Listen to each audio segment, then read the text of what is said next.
Hello everyone, this is Al-Fadi and I want to welcome you to episode 2 of the Search for Muhammad.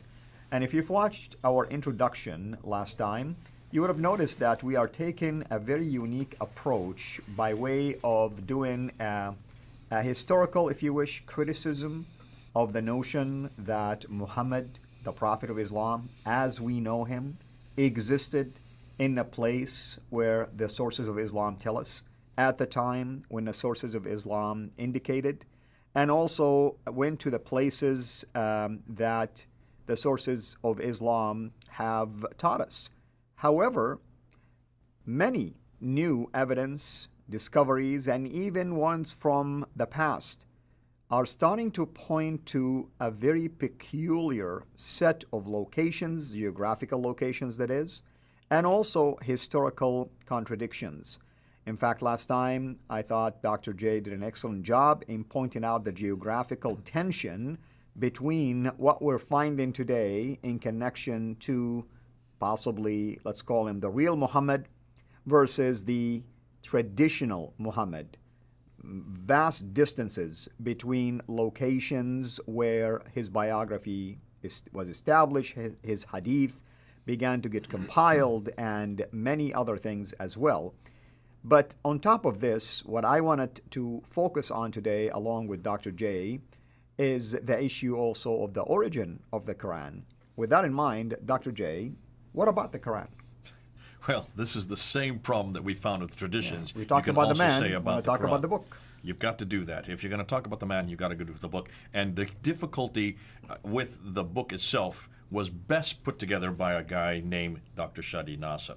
Dr. Shadi Nasser is a graduate, a PhD from Harvard University. He now teaches at Cambridge University. I would suggest in the academic world, he's considered to be probably the foremost on this whole problem of the compilation, or well, let's call it the canonization of the Quran. In fact, let me go to the slides and let's just show what we now are finding. Dr. Shadi Nasser did a book back in 2012 where he talked about the 5 stages of canonization. And these stages, he's saying, existed from within the traditions. They tell us about these so we can actually put them out there for people to understand. But he didn't say that. He said what people aren't doing is they're not looking at each one of these canons to realize a completely different Quran is being introduced in every one of these stages. Let's look at the first one, which is the one we're familiar with, and this is the Uthmanic recension, 652. That's what the Islamic traditions claim. Right. Fascinating. He's writing a book per canon. He hasn't written a book about this first one. Why do you think he hasn't written a book about this first one? Well, I mean, it's quite possible he doesn't have evidence or manuscript evidence of that collection. Maybe there is some questions about the origin of the story itself. It could exactly, be a and that's the problem. Yeah. There is just nothing to go to. It's a complete blank. Isn't that interesting? It's the very same problem we're having with all the traditions earlier, with everything we know about Muhammad. We just can't find anything in the 7th century. You've heard Muslim after Muslim claim that they can trace the Quran all the way back to Uthman, and then I remember every time they come up there, I said, okay, where is that archetype? Where is that quintessential Quran that you're always talking about? And they always start to refer, well, they talk about the 7 readings, and they talk about the Nafi and Ibn Kathir and Abu Amr and Ibn Amir, and they talk about Asim and Hamza and Kasai. Hold on a minute, those aren't from this is not from that time period. This is not from the 7th century. That's the second canonization, and that's what Shadi Nasser, the second canonization from Ibn Mujahid. Let's look at the slide there. Ibn Mujahid, look at the date that we have from Ibn Mujahid. That's 936. That's the 10th century. 10th century is 300 years after Muhammad. Right. And he's introducing these 7 readings. They're called readings. Right. Fascinating. Look at the earliest. I've got it right here. This is the earliest one, this one right here. These are 4 of the 30 that exist, but this one here is by Ibn Amir. And this is the earliest of all of the Qira'at, the 7 readings, and we'll have more that come afterwards. Look at his date, 736. Right, and I want to emphasize 2 things. Ibn Mujahid supposedly canonized these different readings when? 300 years after the supposed canonization by Uthman because of the different readings. Because of the different readings. That's number 1 problem. Number 2, the earliest out of all of those come actually from north, not from Mecca or Medina. This is from Damascus. Exactly. That's 1,200 miles further north. Right. And people aren't looking at the time period, and they're not looking at a map. We did that with the traditions. We looked at a map and we looked at a timeline. Correct. 736, Muhammad died in 632. This is 100 years later that this is introduced, and this is the earliest. Of the 7 that were chosen by Ibn Mujahid in 936, they start from 736 and go all the way up to 805. 805 is the 9th century. So these are 8th and 9th century readings. But this is not all. Because then you have another guy. Let's go up to the slide again, and let's go to the 3rd canon. And this is where he's introducing this other 3rd canon. Now, how would you pronounce his name? Shatibi. Shatibi. Let's make sure you get it correct. Otherwise, I'll desecrate it with my American English, my American Arabic. So Al-Shatibi, he then takes and realizes that there were so many Qur'ans that were being introduced. According to Dr. Shadi Nasser, he says that there could be now he doesn't use the number. I'm looking and just from all the inferences, there could be as many as 700 of these. 700 of these different, what we know as riwayats. These are different readings, different Qur'ans. Really, they're all different. And the word riwayah is peculiar, by the way, from an Arabic standpoint. It's almost like your storytelling. That's exactly what they are. Exactly. So here he takes every one of these 7 readings that Ibn Mujahid had introduced in the 10th century, 936. He introduces, look at his date, 1194, that's the late 12th century. Late 12th century, he introduces 2 for each one of the readers. That now you have 14. So the chain now, he's establishing the chain of narration. Chain of narration, the transmitters, the riwayat. We're now up to 21. You think that would be too many, right? No, there's still more. Because I thought it's 1, right? That's right. There's supposed to be only 1. Isn't that what Uthman did at the very beginning? Only had 1, and he burned all the others? That's right. Let's go and see what Shadi Nasser does. Shadi Nasser, well, there's a 4th canon, and here's the 4th canon, Al-Jazari, or Jazari, however you want to pronounce it. Jazari, yeah. And Jazari, he then introduces 3 more readings of the readers. Each of those has 2 transmitters, the riots, and these are now 6. So 3 plus 6 equals 9. Add to the 7 plus 14, we have 21. That makes now 30 readings. But look at his date, 1429. That is the 15th century. And notice what he did. He added 3 more canonized readings. How in the world did he know about these canonized readings that even Ibn Mujahid did not include? Or that Al-Shatibi didn't even include. But you're talking about 3 of the ones that were above the 7. That's and remember, Yasser Qadi always said this over and over. These are the creme de la creme. These are the best of the best. These 10. These 10. And he's referring to Nafi, Ibn Kathir, Abu Amr, Ibn Amir, Asim, Hamza al-Kasai, Abu Jafar, Yaqub, and Khalaf. Those are the 10 right there. I've just given you them. What's missing in that list? Well, missing Hafs. Hafs is the missing. One that everybody uses. Everyone uses today is this guy. Where is this guy in that list? Well, if this is the creme de la creme, the top, the best of the best, the 10 readers, he is not there. Interestingly, when did he come in? Well, actually, he was introduced by our good friend Al-Shatibi. He was the one that was not introduced till the 12th century. He is from 796, but he is introduced in 1194. Officially acknowledged. Acknowledged. Yeah. Then that's fascinating. Right. Let me ask you this. Whenever you are looking at manuscripts or anything that has come out of the desert or they found in a museum or whenever they find a new manuscript, what is the first thing you do with a biblical manuscript to see if it's authoritative or not? Well, obviously, they do a lot of things. They want to look at the dating. They want to make sure it compares to what we have today. That's important.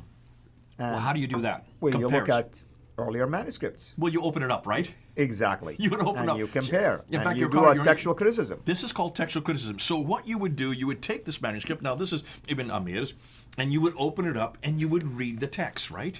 That's what we do with the biblical manuscripts. Yeah, and show, please, the reason behind these color codes. I want people to see there are differences. It's telling you. This is read different than the Hafs one. Okay, but that's something we found today. Right. When this was first introduced, did they do that? No, because if Hafs was original, they could have discovered that. Okay, so that is looking back to a standard. That's right. So this is a modern reference point.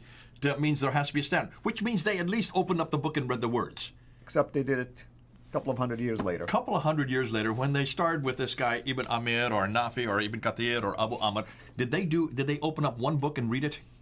No. It doesn't look like it. So how did they choose these 7 readers? How did Ibn Mujahid choose these 7 readers? How did Al-Shatibi choose the next 14? And how did Al-Jazari choose the next 9? I'm going to use your own terminology, popularity contest. It was a popularity contest. They didn't do any textual criticism. They didn't look at anything to see whether or not it fit to that which came earlier, which is what you would think would happen. That's what proper textual criticism is.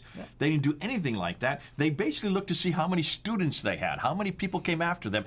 Basically, whoever had the longest number of chains of students, they were chosen. They were chosen, but that's not all. Look at this one here. This is the second most popular one. This is called the Wash. This is known and used all over North Africa. How was this chosen? When this was chosen by Al-Shatibi, why did he choose this guy? Do you know what the reason is behind this? Because he didn't have very many change of names. He was in Cairo, I think. Now, in fact, there were 2 others, Ismail bin Jafar and Al-Musayyabi, who were both in Medina, these are from Nafi. Muhammad, right? You know, that's Bashir bin Qureshi. Yeah. They were both in Medina, but he is not from Medina. Cairo. And they had many more students to come after them. So why weren't they chosen? And why did he choose he lived this in guy? Al-Fustat, known as Al-Qahira. Right? There you go. Yeah. He was from a city that had not been chosen yet. Right. He was from Egypt, from Cairo or Al-Fustat. I have to keep doing that now because I'm going to have Yasser Qadi hammering all over the place. You don't know what the name is. Oh, don't worry. We're doing a deep dive, Dr. We're doing Qadi. a deep dive now. When you go back and look at, if that's the reason he was chosen, just because he came from a city that had not been chosen yet, they wanted to make sure they got that city included in all these riwayats. Is that how you choose textual or manuscript evidence or Qur'ans, or in this case, the greatest of all revelations? You know, Jay, it's almost like you telling me, don't watch this guy's channel because they have less followers than me. Has nothing to do with the content, right? You know, I mean, it's almost sound like this. There has been no textual critical analysis done on any of these. Nonetheless, look at the date 1429, that's the 15th century. You're talking about 800 years after Muhammad. They finally got the 30 that they wanted. These are the 30 that were all chosen because of how popular they were or where they lived. Nothing to do with textual criticism. Now they have 30. How many times have you been asked, how is it we can trust Matthew, Mark, Luke, and John? Because you have 4 different gospels of one event or one person's life and what he said and what he did. Now, how can we trust 4? Why don't you have 1? We have 1 Quran. No, you don't have 1 Quran. You have 30 official Qurans. Not one of them come from the time that Muhammad lived. Notice none of these even introduced. The first one that's even written down is a whole 100 years after the fact. That's 736. They go all the way up until 905. From 736 up to 905, that is up until the 10th century, from the 8th century, hundreds of years later, and hundreds of miles away. We're going to talk about that a little later. And I want to add something. I mean, it baffles me. I mean, I truly mean it when I hear so-called scholars who actually buy into this as a authentic source to authenticate the Quran that we have today, to authenticate the so-called the Uthmanic Rasm, the Uthmanic collections. Well, in our case, all of these gospel accounts are eyewitness accounts. Right. Eyewitness account. None of these is eyewitness. Okay, well, 2 of them are eyewitnesses, and 2 got it from the eyewitnesses. You're talking about the gospel accounts. Now, let's just go through this. This became a real problem. Shadi Nasser talks about this, because look, we only have 4 canons there. He said there were 5 canons. So what about the 5th canon? This became a huge problem in Cairo in the 20th century. There in Cairo, they had a problem with high schoolers because the high schoolers were coming to do standardized testing, and as they were writing references about the Quran and they were writing what they had memorized, they were writing verse by verse by verse, the people who were examining the test said, we can't make sense of this because there's 30 different ways of saying the same thing. Right. How do you standardize the test? You can't with 30 different Qurans saying 30 different things. So they went to a man named Muhammad Ibn al-Husayni al-Haddad, who is a scholar at Al-Azhar University there in Cairo, and they said, could you choose one of them? Could you just choose one of them out of these 30? So he chose this one. He chose this one. This is Hafs' Quran. And where does Hafs come from? He comes from Kufa. Kufa is in Iraq. Iraq is not northern Another northern. We're going to get to that in the next next episode. So he chose one that didn't even come from where the Qurayshi dialect was introduced. But he doesn't even choose the guy that he should have chosen. He should have either chosen Nafi or Ibn Kathir or Ilis Abu Ja'far. Those three, or their students or their transmitters from those three. Mecca, Medina, Mecca or Medina, because that is where the Qurayshi dialect would have been spoken. That's where Muhammad lived, and that's why Uthman chose that one and burned all the others. He burned all the ones from Basra. He burned all the ones from Kufa. He burned all the ones from Damascus and only retained the ones that he had there, Mecca, Medina. And what does Muhammad al-Hidad do? He chooses the wrong one. He chooses this one, which has nothing to do with Medina, is way up in Iraq, in Kufa, and this guy was known as a liar. And this guy was known as a cheat. We have 7 traditions about him, right? 7 different ones that we have today. Exactly. Because there were many differences. Now there have been many changes between 1924 and 1936 when they did decide to make it Egypt-wide, and that's why it is known, that one is known as the 1936 rendition. There were many changes. They had to make many changes, and that's why we have at least Hatun has been able to collect 7 of them. Now, that is the 5th canon. That is the 5th canon. Bring it back down to 1. What did they do with all the other 29? Now, I said this once before, and Yasser Qadri really attacked me last week for saying, Jay, you're going to say that they took all the Qur'ans that were in the world, that they disagreed, and threw them into the Nile? No. Let me just say on camera again, no one said they took all the Qur'ans in the world. They took all those high schoolers' Qur'ans that disagreed, that they didn't want them to use anymore, just in Cairo, all the high school Qur'ans that they had been using to answer their test questions, and they took those onto a boat and they dumped it into the Nile, thinking that that would solve the problem. And as I said in the year and a half ago when I made that video that Yasser Qadri tried to attack, isn't it interesting that they thought they could get rid of it by doing that? That's not how you get rid of Qur'ans. Yeah. You don't burn them, you don't sink them, you don't secrete them or decrete them. You don't sit there and erase them or try to impose letters into them like Dan Brubaker is finding. That's not going to change it, folks. That's not going to do enough. And you don't delete it off the internet like Yasser Qadri does. And what I want to say, also, you can do what Uthman did, because regardless of whether Uthman burned all of them, some of them, he didn't delete them, he did not eradicate them. We still have variant readings that lasted all the way until the time of 1925. Okay, let's talk about it in the next episode, because the next episode we're going to move into that. And that's so important, because once we get to the next episode, I want to unpack. There are problems with every one of these canons. But can you see, Shadi Nasser, who is now, the Muslims don't want to deal with him because he's such an intellect, he's such an academic. You don't touch him because of the fact that he is actually going back to the original tradition, and he's just bringing him down to layman's terminology so we can read them and then we can use them. I want to unpack and show you there are problems with every one of these canons. And for that, we are really thankful for the work that people like Dr. Shadi Nasser do, your work, Robert Spencer's work, and Dr. Brubaker's and others as well. Brother, thank you so much. We can't wait, of course, until we hear more in the next episode. And everybody, hopefully you're enjoying this amazing series. I assure you that you are going to hear a lot of groundbreaking information and data that you're not going to hear anywhere else outside of my channel and Vander Films channel, and hopefully others will begin to spread that type of news. Till we meet again, have a blessed day.